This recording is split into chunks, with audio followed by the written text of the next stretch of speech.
शेर और चूहा। एक बार की बात है, एक घना जंगल था जिसमें एक शेर का राज था। शेर अपने सामर्थ्य और शक्ति के लिए जाना जाता था और सभी जानवर उसकी शक्ति से डरते थे। एक दिन जब शेर गहरी नींद में था, एक छोटा चूहा उसकी पीठ पर चढ़ गया। चूहा शेर के शरीर पर खेल रहा था और उसकी यह हरकत शेर के लिए बहुत असुविधाजनक हो गई। शेर नींद से जाग गया और उसने चूहे को देखा। गुस्से में शेर ने चूहे को अपनी विशाल पंजों के नीचे दबोच लिया। तुम्हें पता है मैं कौन हूँ?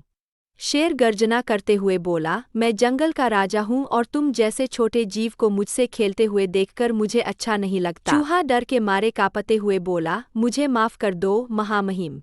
मैं जानता हूँ कि मैं बहुत छोटा हूँ और आपकी तुलना में कुछ भी नहीं हूँ, लेकिन कृपया मुझे जीवित रहने का एक मौका दो। शायद एक दिन मैं आपकी मदद कर सकूं। शेर ने चूहे की मासूमियत और उसकी विनती को सुनकर उसे छोड़ने का फैसला किया। ठीक है, शेर ने कहा, मैं तुम्हें इस बार छोड़ देता हूँ, लेकिन याद रखो, अगर तुम फिर से मेरे पास आए तो तुम्हें भुगतना पड़ेगा। चूहा खुशी से उछल पड़ा। कुछ दिनों बाद शेर जंगल में शिकार पर निकला। वह एक शिकारी के द्वारा बिछाए गए जाल में फंस गया और वहां से बाहर निकलने की बहुत कोशिश की, लेकिन असफल रहा। शेर की गर्जना से जंगल गूंज उठता था, लेकिन किसी ने उसकी मदद नहीं की। चूहा उस रास्ते से गुजर रहा था। उसने शेर की आवाज़ सुनी और तुरंत पहचाना कि मेरी मदद की थी वही शेर है। चूहा जल्दी से जाल की ओर दौड़ा और उसने शेर के जाल को चबाना शुरू कर दिया।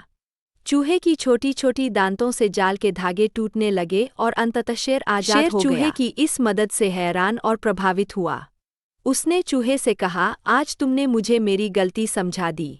मैंने तुम्हें छोटा समझा था, लेकिन आज तुमने मुझे दिखाया कि हर जीव की अपनी महत्वता होती है। चूहा हंसते हुए बोला, महामहिम, यह सच है कि मैं छोटा हूँ, लेकिन एक अच्छे दिल और सच्ची नीयत से किसी की मदद की जा सकती है। आपकी मदद से मुझे भी यह समझ में आया कि अच्छाई और मित्रता का कोई आकार नहीं होता। इस तरह शेर और चूहा के बीच एक गहरी दोस्ती हो गई।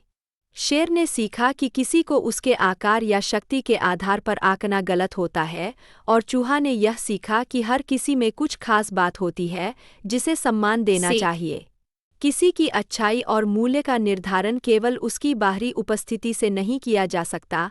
हर व्यक्ति की अपनी विशेषताएं और महत्व होते हैं।